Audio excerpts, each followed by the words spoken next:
CIST, une chanteuse dont les tubes resteront éternels.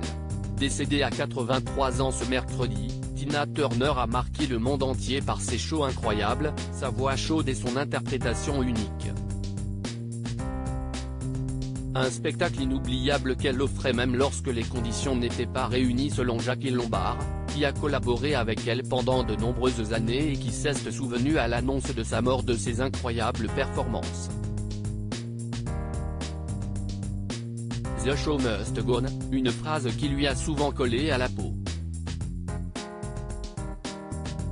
Chanteuse au charisme inouï et symbole du rock'n'roll dans le monde entier, Tina Turner s'est éteinte ce mercredi à 83 ans après une vie difficile, faite de lutte et de violence.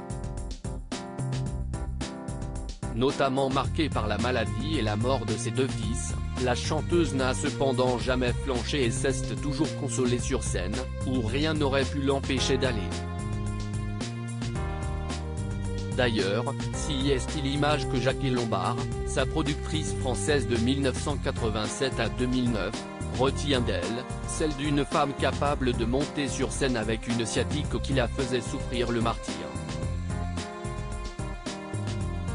Et qui l'a toujours impressionné par son énergie.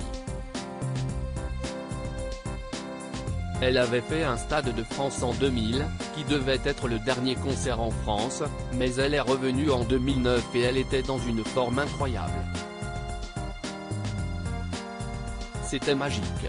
Elle courait encore en talons aiguilles sur la passerelle au-dessus du public, se souvient-elle dans les colonnes du Parisien ce jeudi.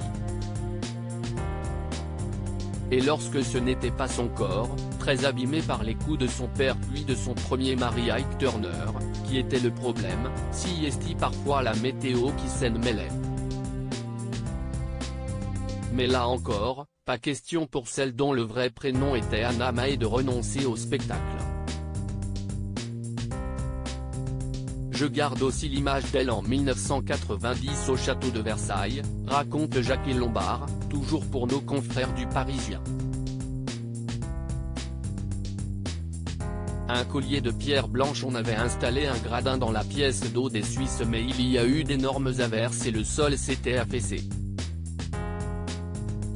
On avait vidé la tribune, les VIP les pieds dans la gadoue et elle avait quand même tenu à chanter sous la pluie, devant la tribune vide. Elle était comme ça, Tina, relate-t-elle avec émotion. Tout en gardant à l'esprit qu'un seul détail aurait pu un jour annuler un concert, elle donnait tout sur scène mais elle ne montait jamais sans son collier de perles blanches fétiche. Une fois, elle l'avait oublié et on a eu peur qu'elle ne fasse pas son concert. CIST, la femme de Roger Davis, l'un de ses deux producteurs mondiaux, qui lui avait prêté le sien.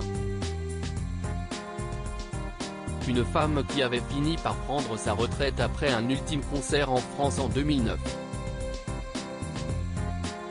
Et qui se reposait depuis, en Suisse, entourée de son mari allemand Erwin Bach, qui lui avait donné un rein en 2017.